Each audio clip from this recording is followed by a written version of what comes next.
You'll sign it. You always do. That's what my mother whispered the last time we fought. So, when I got her text, family meeting, Sunday, 4 p.m., mandatory. I already knew what this was. Not a conversation. A performance. They'd be seated in formation, papers ready, voices rehearsed. They thought I'd come in quiet, sit where they told me, nod when they spoke. They thought I'd still be the girl who asked permission to speak at the dinner table. But that version of me, she died the day I found out what they tried to do behind Grandpa's back. So yes, I showed up. Yes, I sat down. And when they slid the contract across the table, I smiled, reached into my bag, and said, "Here I have something I want to show you all."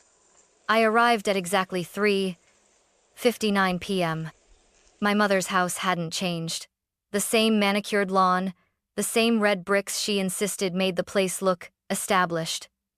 But today, something felt different. There was a strange, quiet knot, the peaceful kind, but the kind that made your skin itch. She opened the door before I could knock, already smiling like a politician. "Rachel, sweetheart." Right on time. Her tone was sweet enough to rot teeth. I followed her into the living room, where the scene had already been staged.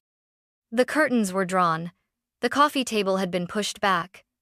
4 chairs were arranged in a half circle, facing one single chair mine. It looked like a job interview, or an interrogation. My Aunt Laura sat to the right, clutching a manila folder like it was a Bible. Kyle, my cousin, was beside her, hunched forward, elbows on knees, eyes flicking toward the floor. And to the left 2 men in pressed navy suits, legal pads in hand, briefcases closed but ready. I didn't need introductions. These weren't lawyers. They were here to persuade. "Please, sit," my mother gestured with performative grace. I said nothing, choosing the only chair available, the one they'd placed dead center, under the softest spotlight from the ceiling fan. I laid my bag across my lap, resting my hands on it. One of the suited men cleared his throat. "Ms. Monroe, thank you for joining us. We know these matters can be delicate." I raised an eyebrow. "You mean inheritance?" He nodded, ignoring the sarcasm. "This isn't about questioning your grandfather's wishes.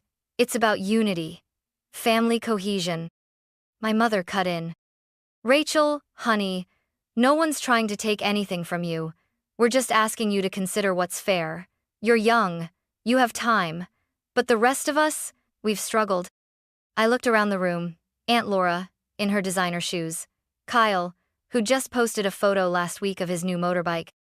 And my mother, wearing pearls she claimed were passed down, but I knew she bought them after Grandpa's last hospital stay with his credit card. I leaned back slightly. "Is this the part where someone slides papers across the table?" My mother didn't blink. Instead, she smiled wider and nodded to the man on the left.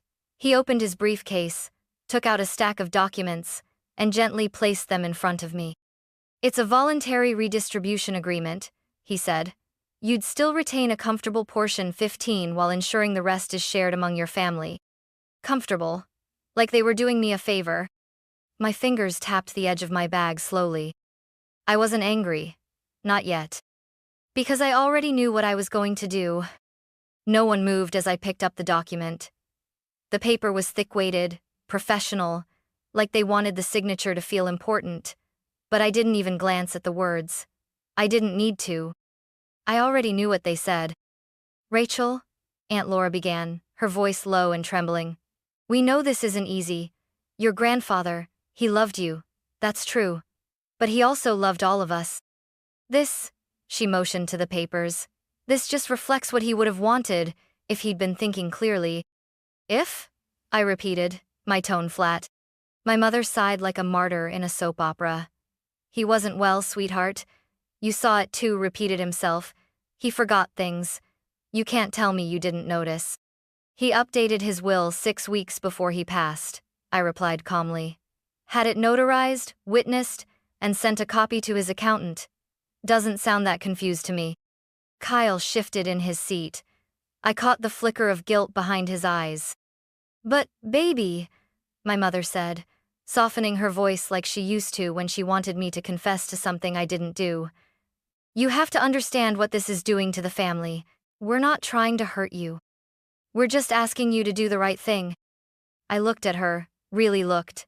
The perfect posture, the carefully curled hair, the expensive perfume that had always reminded me of cold marble countertops. She wasn't asking, she was cornering. We're family, she continued. We look out for each other. That's how your grandfather built his legacy with family. Don't let this divide us. The irony nearly made me laugh, because when Grandpa was sick, I was the only one who showed up. I was the one driving him to appointments, sitting through insurance calls, organizing his bills. They all had reasons not to be there. Too busy, out of town, emotionally overwhelmed. But now they remembered they were family. Can I ask something? I said, setting the document down, still unsigned. Of course, one of the suited men replied quickly. If I sign this giveaway 85% of what my grandfather left me, what exactly changes? Silence. I turned to Aunt Laura. Do you stop pretending I'm ungrateful? To Kyle. Do you stop telling people I stole what was never yours? Then finally, to my mother. Do you stop needing more? She blinked, but didn't answer. I leaned forward, hands folded neatly. I'm not looking for conflict, but don't mistake that for weakness. Then, I reached into my bag slowly. They all watched me. The paper they'd handed me lay untouched on the table. Because, before anyone signs anything, I said, voice steady, I have something I'd like to show you all. I unzipped my bag slowly, deliberately, like someone peeling back layers of a lie. Then I pulled it out a plain ivory envelope. Not thick, not dramatic. Just neat, sealed, and unmistakably addressed in my grandfather's handwriting. I laid it down on the table without a word. My mother's eyes narrowed. What is that? I call it insurance, I said quietly, but you might call it something else proof. Aunt Laura leaned forward. Rachel, what are you doing? I'm clarifying the story, I replied, then looked at the two suited men. You've been handed one version. Let me show you the original. I opened the envelope and slid out 3 sheets. The first a scanned copy of Grandpa's original will. The handwritten version. Same clauses, same bequests, but with a postscript. To Rachel leave not only the assets but the reasons behind them, because she's the only one who didn't ask me for anything until I was gone. I placed it down in front of them.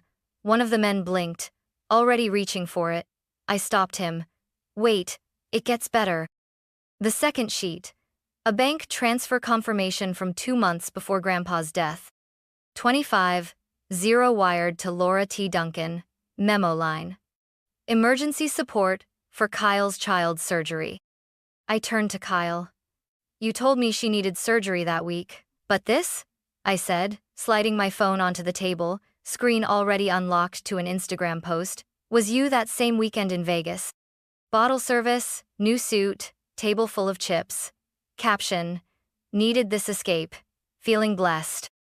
Kyle flushed. It wasn't. I held up a hand. Save it. Then came the third sheet, a printed receipt for a wire transfer to a luxury furniture retailer. Amount, $13,700.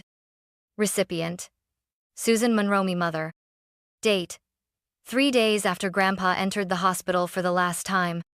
You told me, I said, staring at her now, that you couldn't afford to visit him that weekend. But I guess a new dining set was more urgent. She slammed her palm on the table. How dare you dig through private accounts? These weren't private, they were Grandpa's, and he documented everything. You should have known better. The two suited men exchanged glances. Their confidence had begun to melt into something else. Calculation. Miss Monroe, one of them said carefully, was this information disclosed during the estate briefing? My mother's jaw locked. This is irrelevant, she's twisting. I cut in. And here's the last thing. I reached back into the envelope and pulled out a flash drive. This has a recording. It's from a conversation my mother had with Grandpa's hospice nurse. In it, she says, and I quote, once he's gone, I'll convince Rachel to sign it all over. She's always been too soft to fight back. For the first time, no one spoke. I leaned back. The envelope lay open. The papers spread out like evidence on a courtroom table. My hands rested gently on the folder in my lap. Then I smiled. Calm. Complete. You wanted a signature, I said. But before we decide who signs, what maybe we should all be honest about who we really are. The silence that followed wasn't heavy. It was suffocating. Aunt Laura was the first to recover. This is out of line, Rachel. Bringing up old transfers, private moments, she wouldn't have wanted this. I tilted my head. He didn't want to be used. That's what he said. And I'm here to make sure he wasn't. Kyle stood up abruptly, pacing a few steps before sitting back down, rubbing his face with both hands. I didn't know she used my name for the transfer, he muttered. She just said Grandpa wanted to help. My mother snapped toward him. Don't start turning on me, Kyle. I gave you everything I vouched for you when you got arrested. I paid for. Enough, I said, voice low but steady. You're not losing control of the room by accident. You're losing it because the truth finally has weight. The two men in suits still hadn't spoken. One of them adjusted his tie and looked toward my mother. Mrs. Monroe, were we made aware of this recording? Or the previous transactions? She didn't answer. She just stared at me like I'd betrayed her. I'm not your enemy, I told her. But I won't play the role of the obedient daughter who hands over the keys to someone else's kingdom. I raised you, she hissed, suddenly sharp. I carried you for 9 months, changed your diapers, and this is how you repay me? I nodded slowly. You raised me, but Grandpa taught me what integrity looks like. Her eyes narrowed. So what now? You think this little performance makes you the hero? No, I said, standing. I think it makes me free. I turned to Kyle. You say you didn't know? Fine, I believe you. But moving forward, don't let other people define what you owe. His eyes flicked up at me, and for the first time since I'd arrived, I saw something new there, something fragile and honest. I gathered my documents slowly, the way someone closes a chapter they've reread one too many times. My fingers moved without trembling.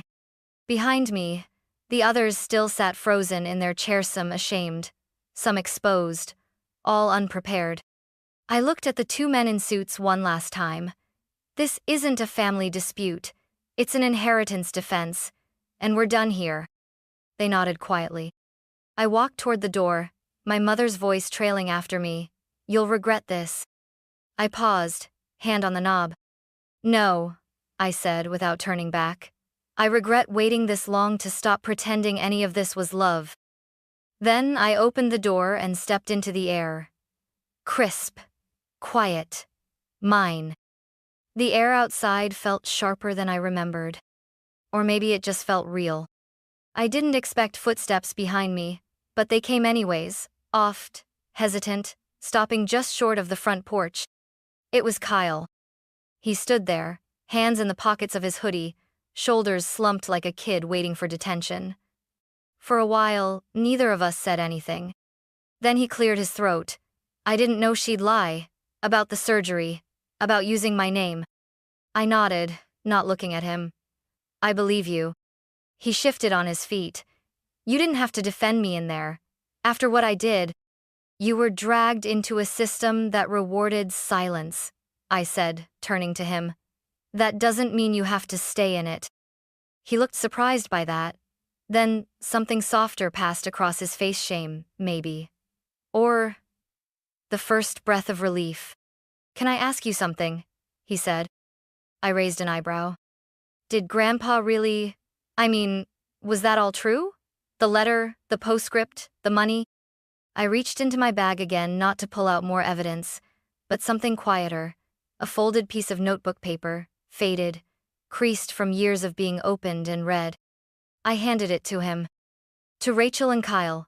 If this world ever turns against you, remember, you don't need to prove your worth to the ones who forgot how to see it. Love builds legacy. Fear destroys it. He read it slowly, twice, then held it like it might crumble.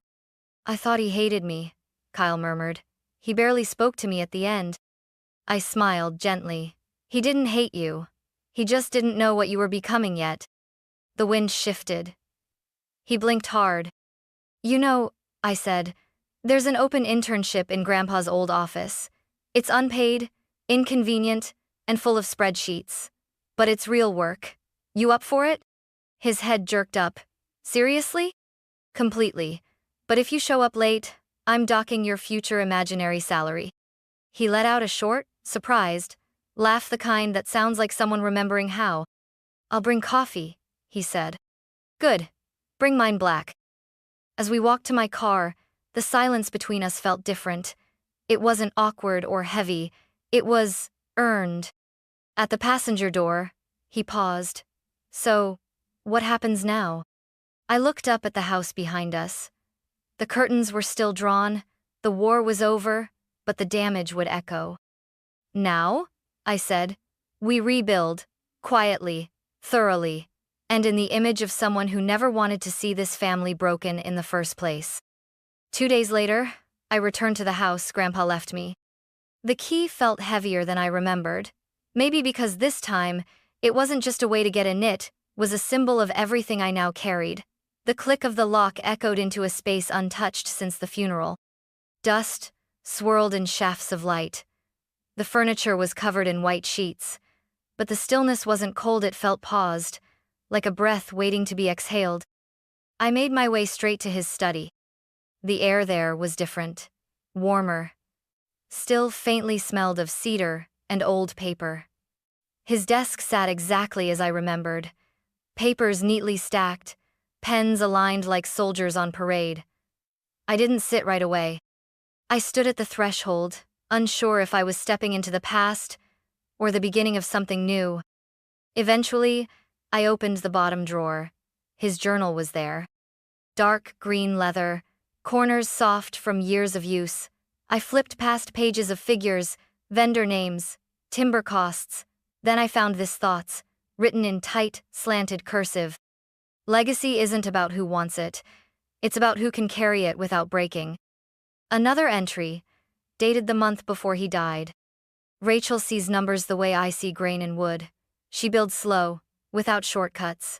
I don't know if she'll be loved for it, but she'll be right. I sat down at the desk, and for the first time since the family meeting, I let myself cry.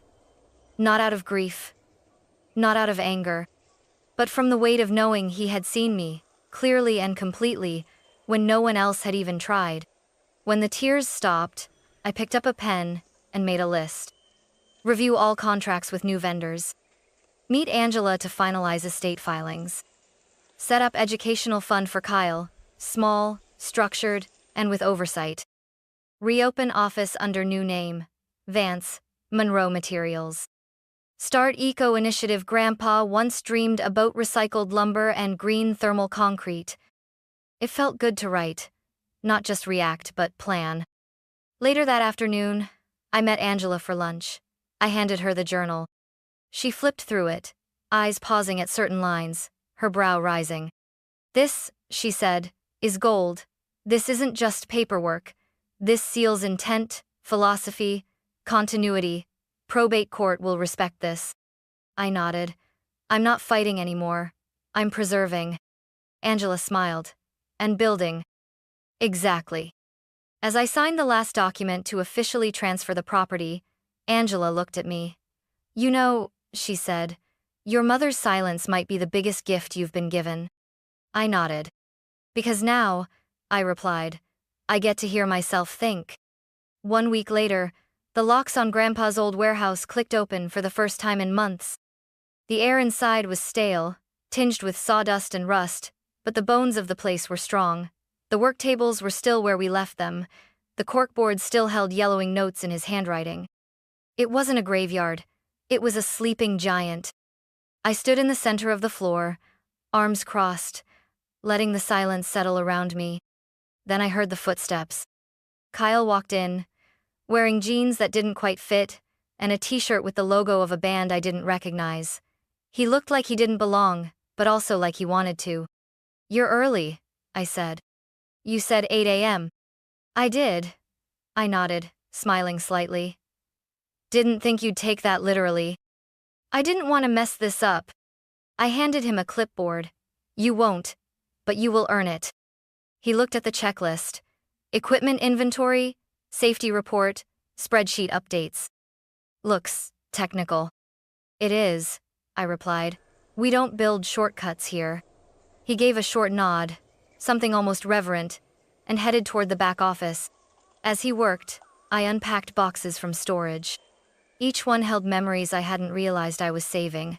Blueprints Grandpa had drawn by hand, client thank you, letters from 20 years ago, and a frame with a quote he used to keep above his desk. Do it slow, do it solid, do it once. I hung it back where it belonged. That afternoon, over sandwiches from the corner deli, Kyle asked, You really think I can be part of this? I looked at him, at the smudge of grease on his cheek, at the ink on his wrist from jotting numbers on the fly. I think you already are. He nodded, then hesitated. I still feel guilty. You're allowed to, I said, but don't confuse guilt with loyalty. The difference is whether you change. He looked out across the warehouse, at everything we still had to fix. I want to, he said. Then start with tomorrow's shift, I replied. We've got an old furnace to rewire and a new supplier to vet. His eyes lit up, in a way I hadn't seen since we were kids back, when family wasn't a battlefield yet. We finished lunch in quiet agreement. By the end of the week, I'd hired 2 more former employees who'd worked with Grandpa for over a decade. They shook my hand, not out of pity but because they saw something in my posture, my voice, the way I looked them in the eye. Not a girl playing boss. 6 months later, we officially reopened under a new name. Vance, Monroe Materials. It wasn't flashy, but it was rooted, familiar, honest. We didn't make headlines. We didn't cut ribbons with golden scissors. We just opened the doors, flicked on the lights, and got to work. Kyle now ran the eco-initiative Grandpa had once dreamed off-recycled timber, low-emission composites, community reuse programs. He still made mistakes. But now he logged them, learned from them, stayed late to fix them. One evening, as we were closing up, I found him rereading one of Grandpa's old journals in the break room. He didn't look up when I entered. He just said, He really did write everything down. Even things he never said aloud, I replied. He looked up then. You think he'd be proud? I paused, then nodded. Yes. But more than they'd feel understood. Karami Cousins started sending emails. Small, quiet things. First an apology, then a recipe Grandpa used to love, then a scan of an old photo, all of us at the summer cabin, smiling in a way that now felt both innocent and oblivious. I didn't ignore her, but I didn't rush to reply, either. Some doors don't slam shut. They just open slightly, and you decide how far to let them swing. My mother never reached out. She vanished into another zip code, or another country, or another version of herself. I saw her name once in a gala newsletter listed as an anonymous donor to an art museum she'd never visited. That was her language. Appearances, distance, spin. Angela, my lawyer, once asked if I planned to confront her again. No, I said. Some people need to see a mirror, others will just keep rearranging the room. And me? I finally slept without flinching when the phone buzzed. I drank coffee in Grandpa's old mug. I paid every employee on time. And I wrote new policies based on old values. But most of all, I stayed small, where it mattered. Not invisible, not diminished. Just steady, clear. Because what Grandpa left me wasn't just property. It was the right to define value for myself. Not in what I gave away to be liked, but in what I protected when no one else would. In one of his final journal entries, Grandpa had scribbled a single line. Rachel won't always be the favorite, but she'll be the one who lasts. I taped that page above my new desk. He was right. UT the next chapter.